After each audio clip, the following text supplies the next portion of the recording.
내년도 예산안이 여야 간 극심한 대립 끝에 가까스로 국회 본회의 문턱을 넘어섰습니다. 예산안에 반대하는 자유한국당 의원들은 합의 원천 무효를 주장하며 끝내 표결에 불참했는데요. 관련 내용 최민희 전 더불어민주당 의원, 김용남 전 자유한국당 의원 두 분과 짚어보겠습니다. 어서 오십시오. 안녕하십니까? 네, 안녕하세요. 안녕하십니까? 최 의원님, 어제 그야말로 우여곡절 끝에 드디어 예산안이 본회의를 통과했습니다. 좀 피곤합니다. 제가 새벽까지 계속 어떻게 되는지 그걸 보느라 지금 많이 피곤한데 어떻게 보였습니까? 우선 이제 예산안 통과 방정식이 되게 복잡해진 것 같아요. 예. 이게 이제 여야가 확실하게 양당 체제로 갔을 때는 여야가 협상하면 되는데 지금 이제 의미 있는 정당이 5당이고 원내 교섭단체가 3당이다 보니 예. 굉장히 복잡한 방정식으로 풀다 보니 시간이 좀 걸린 것 같고 어쨌든 새 예산안이 법정 시한을 통과하지 못한 데 대해서는 그 여당의 책임이 있는 거니까요. 예.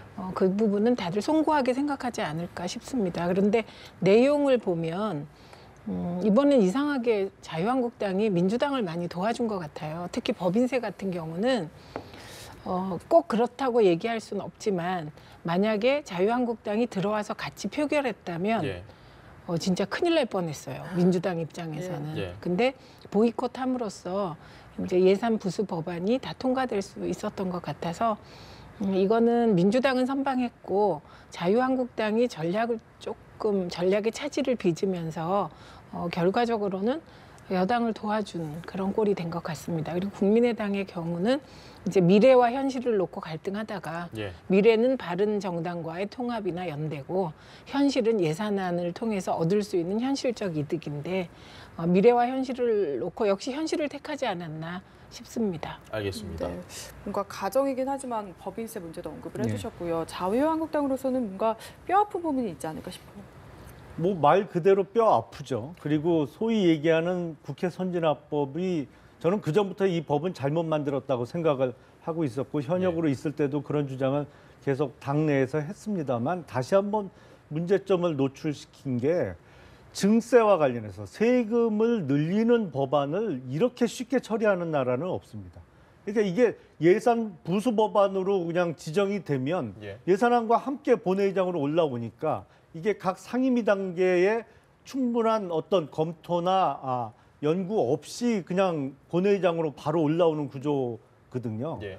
그리고 또 하나 이번 예산안 또 관련한 예산 부수 법안의 처리와 관련해서 정말로 잘못된 방향으로 큰 걸음을 내딛는 계기가 됐다라고 생각을 합니다. 그리고 또 하나 뭐 현실적으로 드러난 것이 역시 국민의당의 DNA는 바른정당보다는 민주당과 가깝다는 게 여실히 드러났고 또 자유한국당이 의석 116석의 소수 야당이라는 한계도 여지없이 드러낸 것이 아닌가 싶습니다. 알겠습니다. 사실 어제 본회의가 열렸다가 또 정회됐다가 다시 또 개회됐다가 한국당 의원들이 몰려왔다가 여러 가지 일이 있었는데 뭐 과거니까 그에 대해서 또 다시 일일이 따지기보다는 국민의당과 민주당의 말씀하신 것처럼 관계가 아주 이번에 예산안 관계에서 밀접해졌습니다. 이에 대해서 한국당에서 지금 얘기하신 것처럼 역시 뭐 민주당 이중대다 이런 이야기가 나올 수 있는데 이에 대해서는 어떻게 보십니까?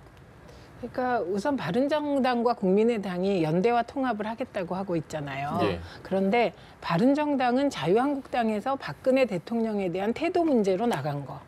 그다음에 국민의당은 저희 당과 정체성이 다르다기보다는 예. 그 당시에 분당될 때 저희 당의 인재가 너무 차고 넘쳐서 예. 대권 후보 할 분들이 많았던 겁니다. 그래서 저는 정체성보다는 그 상태, 그러니까 그때의 어떤 그 본질적이지 않은 문제로 탈당을 했다고 생각을 합니다. 그래서 예. 바른정당과 국민의당은 정당을 같이 할 만한 연대와 통합을 할 만한 정책적인 연대할 만한 접점이 거의 없다는 게 이번에 증명된 것 같습니다. 예. 그리고 국민의당이 민주당에서 분당하긴 했지만 기본적으로 대북관계 그리고 복지에 대한 태도 이거 다 같은 거 아닙니까? 예. 그렇기 때문에 예산안에서 그런 아까 DNA라고 말씀하셨는데 저는 맞다고 생각합니다. 그래서 그런 민주정부 DNA, 서민 DNA 그런 것이 맞아떨어진 그런 상태라고 생각을 합니다. 근데 이번에는 저는 이 과정을 쭉 보면서 그러니까 국회 선진화법을 만든 것도 구자유 새누리당이세요. 예. 저희 당이 만든 게 아니고요. 그리고 그 국회 선진화법을 만들게 된 건 최루탄 사태 같은 것이 국회에서 최루탄 터진 일이 있잖아요. 예. 그런 걸 막기 위한 것이라 순기능이 있다고 봅니다. 그런데 국회 선진화법이 가동되고 야당이 이렇게 그 국회를 직접적으로 파행시킨 건 어제가 처음이었어요. 예. 그동안은 그게 불가능했거든요. 그래서 이 국회 선진화법에 대해서는 여야가 다 불만이 있는 내용 아니겠습니까? 요거는 저는 국회에서 논의를 해주시기 바랍니다. 알겠습니다. 국민의당이 사실 이번 예산안 처리 과정에서 가장 큰 수혜자다 이런 얘기도 많이 있거든요. 뭐 민주당이 원했던 원안을 그대로 원안을 약간 수정해서 들고 가긴 했지만 결국 국민의당의 그 의원들 개인별로 지역구를 좀 챙기는 것 그리고 선거구 개편에 대해서도 어느 정도 이야기를 이끌어냈고 뭐 저기 호남 KTS 이 부분에 대해서 국민의당이 이런 식으로 캐스팅 보트를 쥐고 계속해서 정부를 끌고 가는 상황이 오면 한국당 입장에서는 설 입지가 너무 많이 좀 좁아지는 게 아닌가 우려가 되는 목소리도 있습니다. 매우 곤혹스럽죠. 그러니까 민주당이 지금 121석입니다만 국민의당하고 합치면 160석이 되죠. 거기다 뭐 정의당, 민중당도 사실은 뭐 민주당에 매우 가까운 정당이기 때문에 그렇게 따지면 뭐 한 170여 석 왔다 갔다 하는 것이거든요. 그리고 뭐 바른정당도 지금 자유한국당과의 어떤 연대나 입장을 완전히 동일하게 가져가기는 또 어려운 상황이고 그러다 보니까 진짜 소수 야당의 한계를 절감할 수밖에 없는데 이번 예산안 처리 과정에서 말씀하신 대로 무슨 KTX가 지금 무안공항을 지나가도록 변경되면서 국민의당의 호남 지역구 의원들의 예산도 많이 챙겨준 것으로 보입니다. 그런데 무엇보다도 가장 문제되는 것은 그 양 당의 민주당과 국민의당의 원내 수석 간의 그 카톡 메시지에 드러났듯이 지금 개헌안과 사실은 국민의당이 제3당으로서 가장 바라는 거 어떻게 보면 개헌보다 더 중요하다고 안철수 대표도 얘기했던 선거구제를 중대선거구제 그러니까 여러 명의 국회의원을 선거구에서 뽑게 되는 그래서 제3당의 입지를 올릴 수 있는 선거구제에 사실상 합의한 거로 보입니다. 그 대가와 관련해서 예산안 처리에 협조해주고 또 내년 6.13 지방선거에 때를 맞춰서 개헌안도 같이 협조하기로 한 것으로 드러났기 때문에 어떻게 보면 저희 당 입장에서는 이게 완전히 민주당하고 국민의당하고 지금 소위 짬짬이해서 지금 야합해서 지금 끌고 나가고 있는 정부가 아니냐. 이렇게 되면 여기서 전략적으로 많은 그 단점을 노출시켰는데 자유한국당의 원내 지도부가 그래서 당내에서 지금 책임론도 일부 일어나고 있습니다만 이 지금 양당의 어떤 이런 공고한 연대에 대해서 어떻게 대응할지는 자유한국당이 보다 어떤 한 번의 결심이 필요하지 않을까 싶습니다. 알겠습니다. 이 SNS 내용이 공개되면서 밀실 야합 얘기 말씀하신 대로 많이 나오고 있는데 일단 박홍근 부대표는 뭔가 아니다 이렇게 얘기를 한 상태거든요. 근데 그게 밀실입니까? 국회잖아요. 다 공개된 국회에서 시간이 없어서 이제 카톡으로 대화를 나누는 게 밀실도 아니고 야합도 아니죠. 야는 들렸자이거든요. 그리고 저는 무엇보다 그런 SNS를 주고받기 전에 김동철 대표가 공식적인 회의에서 얘기를 했습니다. 예산안이 끝나면 선거구제 문제와 개헌안을 논의하기로 했다. 이렇게 공개적으로 얘기를 했고요. 그리고 그거를 양당 원내 수석 부대표들끼리 내용을 이제 조율하는 거거든요. 그리고 무엇보다 그 내용을 보면 일단 개헌을 지방선거와 같이 하자. 그다음에 그때까지 중대선거구제를 요구하는 국민의당의 뜻이 반영된 듯 선거구제 개편도 논의하자. 공수처도 하자. 그리고 지방자치단체장이 체육단체장 맞는 거 못하도록 관련법 개정하자. 이런 내용이거든요.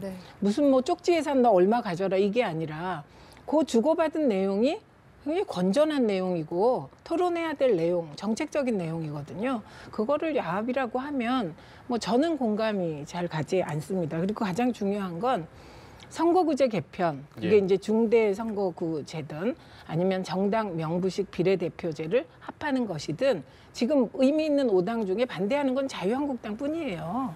지금 저희 당 민주당도 찬성하고 있고요. 예. 국민의당은 국민의당 바른정당 원하고 있고요. 정의당은 정당 명부식 비례대표제 도입을 오래전부터 주장했거든요. 네. 그래서 이게 네 당이 원하는 선거구제 개편 논의, 그다음에 그 지방선거 때 이제 개헌하자는 건 문재인 네. 대통령 공약이고요. 지방선거 때 개헌하자는 건 안철수 대표의 공약이기도 했습니다. 예. 그래서 그거를 실현하겠다는 게 무슨 밀실야합인지. 그래서 저는 되게 이런 부분에서 자유한국당의 예산 대응 전략 실패가 자꾸 이렇게 궁색한 대응을 하게 되지 않나 싶습니다. 근데 뭐 야당 입장에서는 예, 네, 말씀하십시오. 새롭게 알았습니다. 이제 국회에 앉아서 문자나 카톡으로 주고 받으면 그게 이제 밀실이 아니고 공개 그렇죠. 됐다는 의미로 말씀하시는데 새로운 해석이신 것 같고요. 그리고 지금 선거구제 개편과 관련해서 지금 정당이나 국회의원들은 뭐 자유한국당을 빼고 다 찬성한다고 말씀하시는데 이게 큰 맹점이 하나 있습니다. 지금 많은 그 정당이 지금 찬성하고 있다고 말씀하시는 정당 명부식 비례대표제를 하려면 지금 국회의원 300명이 아니고 이게 한 450명 내지 500명으로 늘려야 돼요. 근데 예.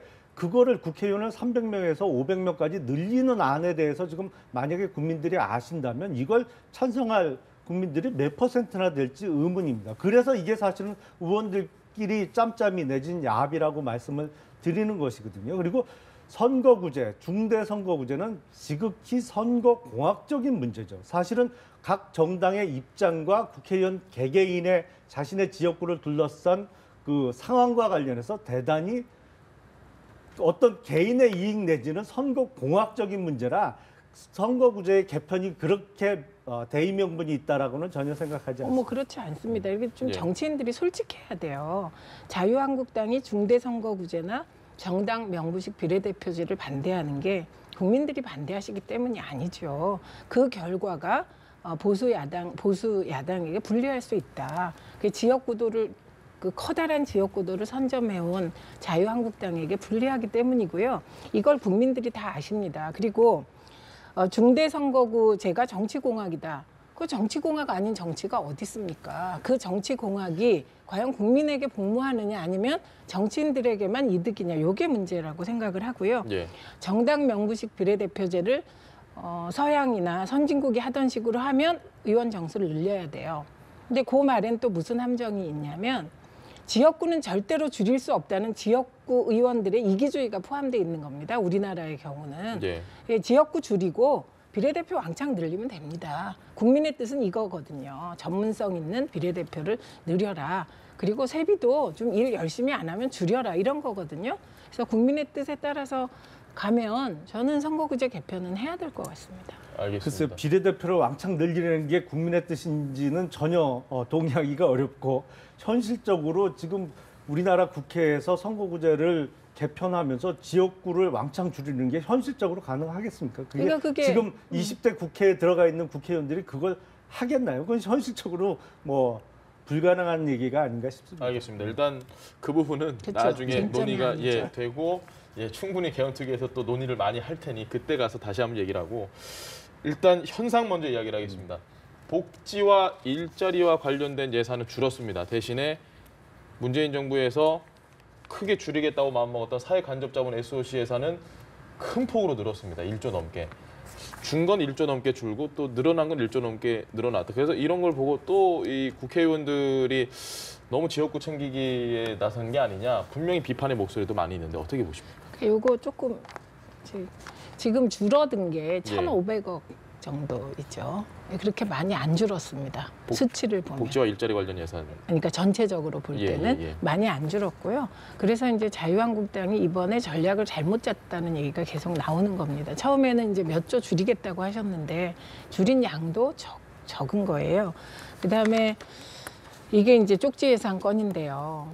정말 이거는 대책이 없는 겁니다. 왜 대책이 없냐면 국민의당의 정책위 의장이 나 이용호 지역구 의장, 예산 예. 챙기려고 지금 쪽지 예산 넣으려고 애를 쓰고 있다는 거, 이거를 그냥 공개적으로 SNS에 올립니다. 안 되면 엎어버리겠다라는. 예, 안 되면 깨버리겠다, 판을 예. 깨겠다, 이런 얘기까지. 그런데 이게 전국적으로 보면 이게 늘 비판받는 내용인데 예. 지역구에선 저렇게까지 하면서 우리 지역구를 챙기는구나. 그래서 지역구 표에 유리하다는 겁니다. 그래서 심지어 그 보도를 해준 기자에게 고맙다는 전화까지 하는 그런 상황이라는 거예요. 그래서 이 부분은 그러니까 쪽지 예산 비판 안 하는 언론이 없고 예. 공식적으로 쪽지 예산 비판 안 하는 사람이 사람이 없는데 이면은 그렇다는 겁니다. 그래서 이 부분은 과연 우리 지역구가 제대로 운영되고 있는 건지 지역구 대표성이라는 게 이런 건지 진짜 고민을 해봐야 되는 측면이라고 생각하고요. 이제 다만 아까 이제 초기에 굉장히 중요한 지적을 하셨는데 자유한국당이 지난 9년 동안 나라를 운영해온 경제 기조와는 다른 예산이 편성됐고 그 예산이 예. 어제 통과된 겁니다. 그래서 이게 지난 9년과는 다른 새로운 길이라서 정말 아마 이게 예산안이 통과된 이후에 더욱 청와대와 문재인 대통령은 긴장하실 것 같아요. 네, 그래서 이제 복지에서 가장 중요한 것 중에 하나는 받을 사람이 받아야 되는 거잖아요. 예. 이게 이제 복지에서 도덕적 해이가 일어나면 굉장히 큰일이잖아요. 그걸 막기 위한 정말 섬세한 대책도 필요할 것 같고요. 그래서 이 새로운 길에 대해서 일단 국민들께서 문재인 대통령과 민주당의 길을 열어주셨기 때문에 예. 이제 더 열심히 하는 일, 섬세하게 일을 처리하는 일이 남은 것 같습니다. 알겠습니다. 저희가 이제 예산안 이야기를 상당히 좀 많이 했는데 홍준표 대표의 이야기를 좀 들어볼까 합니다. 어제 관훈클럽 초청 토론에 나와서 상당히 많은 이야기를 했는데 일단 저희가 짧게 인터뷰를 정리한 게 있는데 먼저 듣고 나서 다시 이야기 나눠보도록 하겠습니다.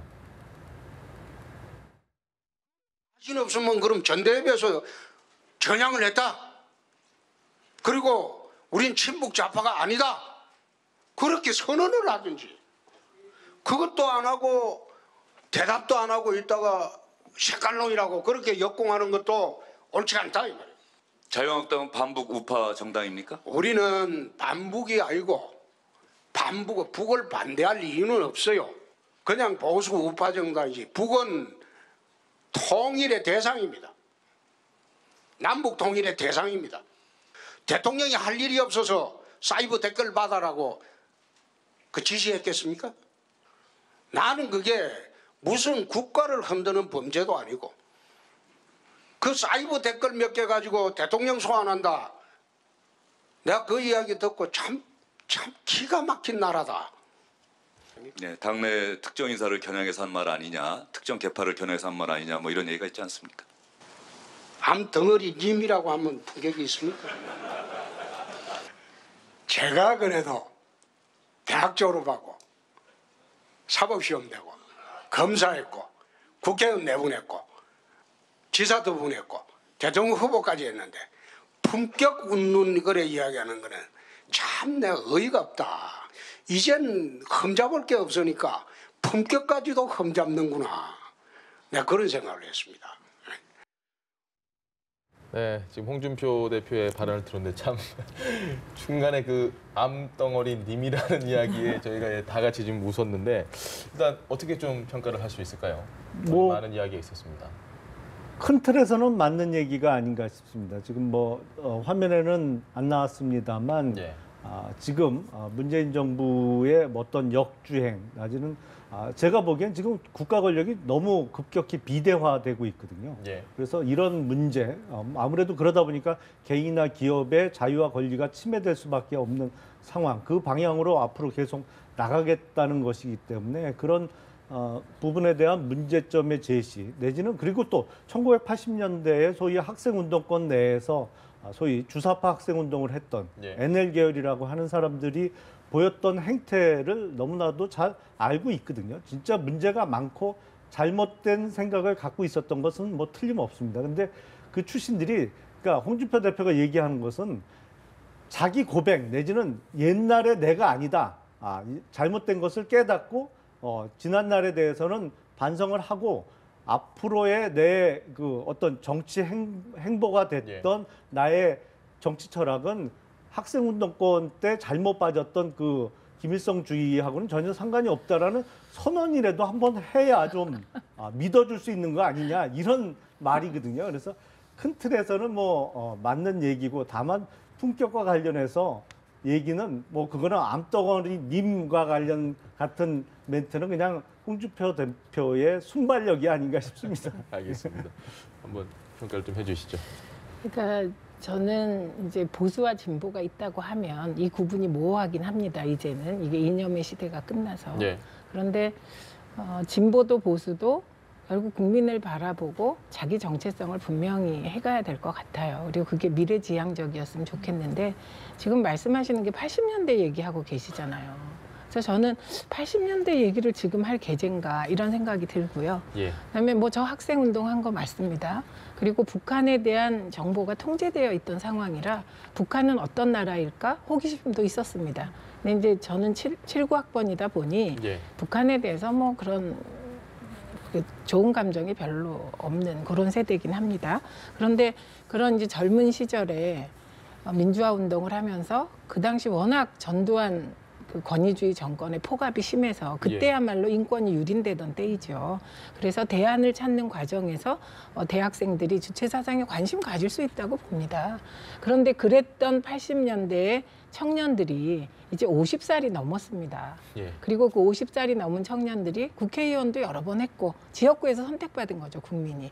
그런데 80년대 철지난 주사파 논쟁을 하고 있으니 진짜 제가 되게 안타깝다 이런 말씀 드리고요.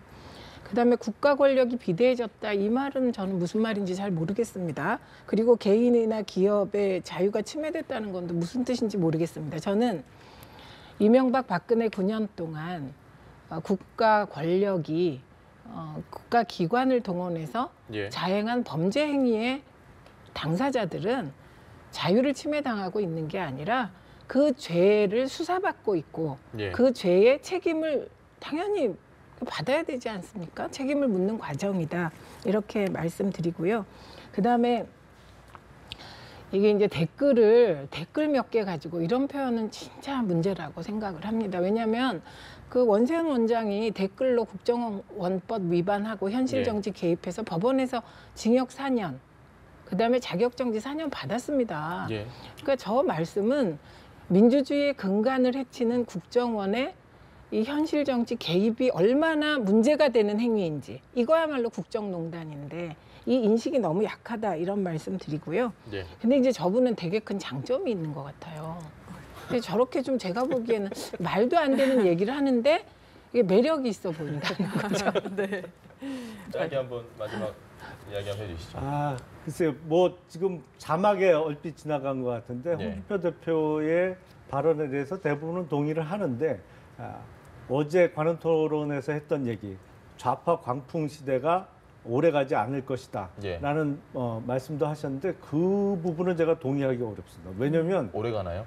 아니면 좌파강풍이라는? 좌파 포퓰리즘은 선거에 항상 강합니다. 예. 이게 아르헨티나 예를 봐도 페론 대통령이 선거에서는 절대 지지 않았어요. 그래서 만만치는 않을 거다. 그런 말씀 드리고 싶습니다. 네, 최민희 전 의원 그리고 김용남 전 의원과 함께했습니다. 오늘 두 분 말씀 감사합니다. 고맙습니다.